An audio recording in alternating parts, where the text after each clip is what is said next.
Welcome back to my channel நண்பா. நம்ம இன்னைக்கு லெஜண்ட் ஆஃப் லோட்டஸ் வாட் ஃபேரி அனிமோட 39வது எபிசோட பத்தி பார்க்க போறோம். எபிசோடோட ஸ்டார்டிங்ல ஹீரோ கீழே விழுகிற மாரி வந்துகிட்டு இருக்கான். டீச்சர் அதை பார்த்துட்டு வேகமா வந்துகிட்டு இருக்காரு. அந்த பொண்ணு நின்னுகிட்டு ஹீரோவே பார்த்துக்கிட்டு இருக்கா. டீச்சர் டக்குன்னு வந்து ஹீரோவை பிடிச்சுக்கிட்டு அந்த இடத்துல போய் நின்னுறாரு. அவருடைய பவரை கையில வர வச்சு ஹீரோக்குள்ளார அனுப்பிக்கிட்டு இருக்காரு. பிளாக் சோட வெள்ளை ட்ரெஸ் காரனுக்குள்ளார பவர் அனுப்பிக்கிட்டு இருக்காரு. அவர் பவர் அனுப்புனதுல ஹீரோ எழுந்துடுறான். அதை பார்த்துட்டு அந்த பொண்ணு சிரிக்கிறா. ரத்த வரத்து சகஜம்தான் டீச்சர் சொல்றாரு. நான் ரொம்ப காலமா பிராக்டிஸ் பண்ணிக்கிட்டு இருந்தது மூலியமா என்னால அந்த பவரை இப்ப கண்ட்ரோல் பண்ண முடியுதுன்னு ஹீரோ சொல்லிக்கிட்டு இருக்கான். ஊன்னு டீச்சர் சொல்றாரு. ஹீரோ பார்த்து சிரிச்சுக்கிட்டு இருக்கான். டீச்சர் கை காட்டின உடனே அம்பையர் அந்த இடத்துக்கு வந்துட்டு எதையோ வர வச்சு கொடுக்கறாரு. ஃபர்ஸ்ட் ஹீரோ வேணாம் தூக்கி போட்டதை திருப்பி ஹீரோ கையிலே கொடுத்துட்டு அவனுக்கு பரிசா பில்ஸ் ஜாரியும் கொடுக்க வராரு. பிளாக் சோடா அதை பார்த்துட்டு கடுப்பா அந்த இடத்துல இருந்து கிளம்பிடுறாரு. இது உன்னுடைய மைண்டோடைய ஸ்ட்ரென்த் அதிகரிக்க யூஸ் ஆகும். அது மட்டும் இல்லாம காட் ரிலிமுக்கு போறதுக்கும் யூஸ் ஆகும். உன்னுடைய காயத்தையும் இது சரிப்படுத்திடும்னு டீச்சர் சொல்லிட்டு இருக்காரு. எனக்காக இதை நீங்க வச்சுக்கிட்டு இருங்கன்னு ஹீரோ சொல்றான். டீச்சர் கிட்ட வந்து ஏதோ சொல்றாரு. அதுக்கப்புறமா அந்த ஜாடியை டீச்சர் கிட்ட இருந்து வாங்கிட்டு ஹீரோ குடிச்சிட்டு அந்த இடத்துல உட்காந்து கல்டிவேஷன் பண்ண ஸ்டார்ட் பண்றான். இந்த ஸ்வாட் ஃபேரி கான்ஃபரன்ஸ் போட்டி இதோட முடியுது. டாப் 10ல வந்தவங்களுக்கு காட் ரிலிம் வாய்டுக்குள்ளார போறதுக்கான சக்தியை 3 நாள் கழிச்சு நான் கொடுக்குறேன். சூப்பர்னு கத்திக்கிட்டு இருக்காங்க. யாரும் கவலைப்படாதீங்க. இன்னும் நீங்க பார்க்க வேண்டிய விஷயங்கள் எவ்வளவோ இருக்கு. தொடர்ந்து கஷ்டப்பட்டு பிராக்டிஸ் பண்ணிக்கிட்டே இருங்க. ஓகேன்னு எல்லாரும் சொல்லிட்டு அந்த இடத்துல இருந்து கிளம்புறாங்க. அந்த பொண்ணு பறவையில ஏறிட்டு அந்த இடத்துல இருந்து கிளம்பி ஹீரோ கிட்ட வந்துடுறா. டே உன்கிட்ட இந்த அளவுக்கு ஃபேரி பவர் இருக்கிற விஷயத்த ஏன்டா என்கிட்ட சொல்லல? ஏன்னா என்னுடைய சக்தி கம்மியா இருந்துச்சு இல்ல.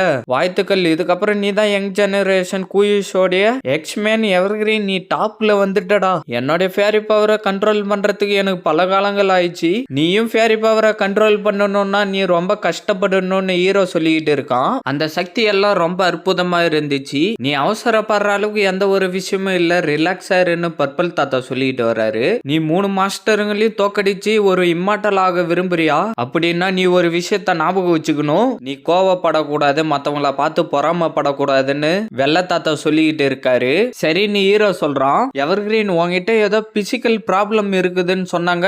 உன்னால கல்டிவேஷன் பண்றது ரொம்ப கஷ்டம்னு சொன்னாங்க. ஆனா இப்ப இதை பார்த்ததுக்கு அப்புறம் எனக்கு அப்படி தெரியலன்னு பச்சை தாத்தா சொல்லிக்கிட்டு இருக்காரு. ஆமா, என்னுடைய பிராக்டிக்ஸ் ரொம்ப ஸ்லோவா தான் இருக்கும். எனக்கு மற்ற ஸ்டூடெண்ட்ஸுங்களை விட எனக்கு 100 மடங்கு மெடிசன் தேவைப்படுதுன்னு ஹீரோ சொல்லிக்கிட்டு இருக்கான். சரி 100 மடங்கு விடு, உனக்கு 1000 மடங்கு மெடிசன் இருந்தா போதுமான்னு டீச்சர் கேட்கறாரு. டீச்சர் நீங்க என்ன பார்த்துக்கிட்டு இந்த அளவுக்கு ஹெல்ப் பண்ணிக்கிட்டு இருக்கிறதுக்கு ரொம்ப நன்றின்னு ஹீரோ சொல்றான். மஞ்சள் ட்ரெஸ்காரன் டக்குன்னு அங்க வந்துட்டு ப்ரோ வாழ்த்துக்கள், மிஸ்டி பீக்கு போயிட்டு சந்தோஷமா சரக்கடிங்கன்னு சொல்லிக்கிட்டு இருக்கான். ஹீரோ கேட்டு சிரிச்சுக்கிட்டு இருக்கான். கங்க்ராச்சுலேஷன் ப்ரோன்னு அவங்க சொல்லிக்கிட்டு வந்துகிட்டு இருக்காங்க.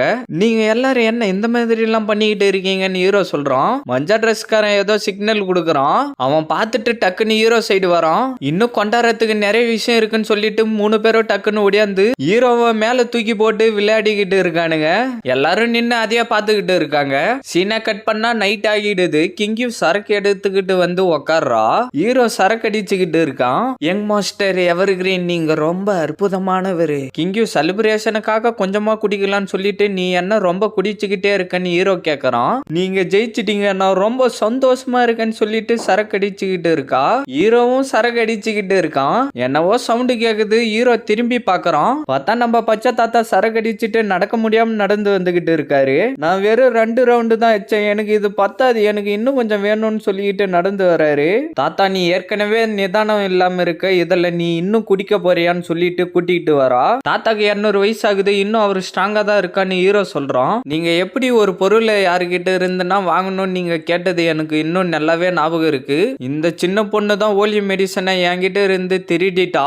அது மட்டும் இல்லாம நீ தான் என்னுடைய மருமகன், அதனாலதான் நான் எடுத்துக்கிட்டு போனேன்னு சொன்னான். சொல்லிட்டு பச்சை தாத்தா சிரிக்கிறாரு. டக்குன்னு தாத்தாவை அடிச்சு படுக்க வச்சுட்டு தாத்தா நீ இதை பத்தி இன்னைக்கு 10 தடவைக்கு மேல பேசிக்கிட்டு இருக்க, நீ கொஞ்சம் அமைதியாருன்னு சொல்லிட்டு சைட்ல வந்து நின்னுறா. எவர்கிரீனா நான் சின்ன வயசுல இருந்து பாத்துக்கிட்டு இருக்கேன், அவனை பத்தி எனக்கு நல்லாவே தெரியும்னு பச்சை தாத்தா சொல்றாரு. அப்படின்னா நான் இந்த இடத்துல இருக்கிறதுக்கு நீங்க 2 பேரும் தான் காரணம். நீங்க எனக்கு ரொம்ப உதவி பண்ணிருக்கீங்க. உங்களுக்கு வேணும்ன்ற ஓலி மெடிசனை எடுத்துக்கிட்டு போங்கன்னு ஹீரோ சொல்றான். அந்த பொண்ணு வந்து தாத்தாவை தூக்கிக்கிட்டு இருந்து கீழே விட்டுறா. சரி பர்பிள் கேர்ள் எப்படி இருக்காங்கன்னு அவ கேக்குறா. அவ எப்படி இருக்கான்னு எனக்கு ஒன்னும் தெரியல, தாத்தாவுடைய சோல் பவரை வச்சுக்கிட்டு என்ன பண்றதுன்னு தெரியலன்னு ஹீரோ சொல்லிக்கிட்டு இருக்கான். தாத்தா டக்குன்னு எழுந்துட்டு ஆஹா பர்பிள் கேர்ள் நல்லாதான் இருக்கா, இத நான் உங்ககிட்ட சொல்றதுக்கு மறந்துட்டேன், அவளுக்கு மருந்து கொடுத்து நல்லபடியா பாத்துக்கிட்டு இருக்காங்க, இந்த விஷயத்த உங்ககிட்ட சொல்லாம இருந்ததுக்கு மன்னிச்சிடுங்கன்னு தாத்தா சொல்றாரு. அப்படின்னா பர்பிள் கேர்ள் இன்னும் 2 நாள்லயே சரியாயிடுவாங்க, நம்ம எல்லாரும் காடு மார்க்கெட்டுக்கு ஒன்னா போலான்னு அவ சொல்றா. பர்பிள் கேர்ள் சொன்ன மாதிரி நான் தாத்தாவுக்காக அதை செஞ்சே தீருவேன்னு ஹீரோ சொல்றான். அவ டக்குன்னு கைய பிடிச்சிட்டு நான் உனக்கு ஹெல்ப் பண்றேன், தாத்தாவுக்காக நம்ம கண்டிப்பா இதை செஞ்சே தீரலான்னு அவ சொல்லிக்கிட்டு இருக்கா. அந்த கெட்ட பசங்க எவர் கிரீன் ஒரு முட்டாள்னு சொல்லிட்டு திட்டிக்கிட்டு இருந்தாங்கன்னு புலம்புறா. ஹீரோ வந்து பக்கத்துல உக்காந்துக்கிட்டு சரி விடுன்றான். அவனுங்க எல்லாம் கெட்ட பசங்கன்னு சொல்லிட்டு அடிச்சுக்கிட்டு இருந்து டக்குன்னு கட்டி பிடிச்சிக்கிறா.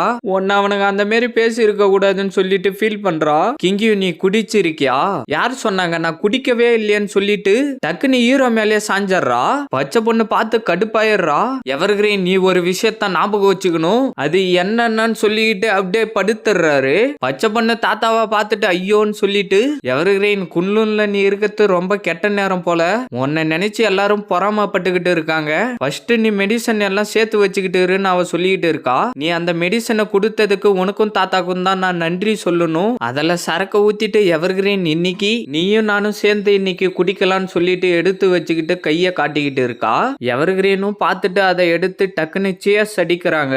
இதோட இந்த எபிசோட் முடியுது ஃப்ரெண்ட்ஸ். மறக்காம வீடியோக்கு லைக் போட்டுட்டு சேனலை சப்ஸ்கிரைப் பண்ணிட்டு பெல் பட்டன் ஆல் கொடுத்துருங்க. அப்படியே இந்த மாதிரி அனுப்பி பார்க்குற ஃப்ரெண்ட்ஸ்க்கும் வீடியோவை ஷேர் பண்றேங்க. நான் உங்களை அடுத்த எபிசோட்ல மீட் பண்றேன். See you guys.